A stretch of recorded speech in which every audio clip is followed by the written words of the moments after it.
En Espagne, où les hôpitaux arrivent à saturation, le personnel médical désespéré appelle à l'aide. Nous ne pouvons plus les aider davantage. Nous avons un besoin urgent de lits d'hôpital ici à Albacete pour les personnes qui restent souvent 1, 2, voire 3 jours hospitalisées. Les patients qui ont besoin de lits ne peuvent ni parler ni même bouger à cause de leur maladie. Ils ne peuvent donc pas rendre tout cela public. C'est pourquoi mes collègues et moi avons décidé de le faire nous-mêmes.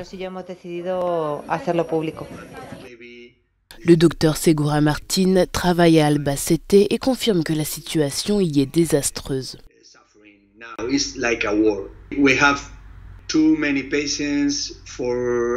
C'est comme une guerre. Nous avons trop de patients pour le nombre de médecins et d'infirmières. À la fin de chaque journée, vous pouvez avoir 40 ou 50 patients sans classification, car ils sont nombreux à arriver à l'hôpital. On travaille comme on peut, mais il est impossible de travailler de la même manière avec tous les patients. Donc on met parfois un patient à côté d'un autre. L'un peut avoir un peu de fièvre et l'autre est en train de mourir. C'est juste terrible.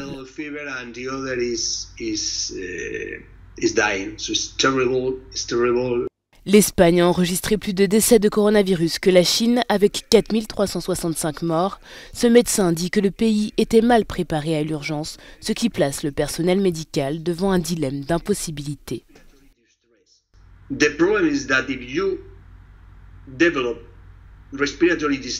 Si vous développez une détresse respiratoire et que vous n'avez pas de respirateur artificiel, vous allez mourir. C'est le grand problème.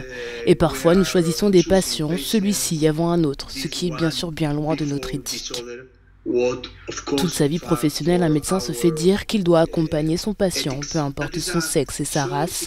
Mais à ce stade, nous devons choisir, et c'est terrible. C'est un tel dilemme pour les médecins en soins intensifs que certains d'entre eux sont au bord de l'effondrement psychologique complet.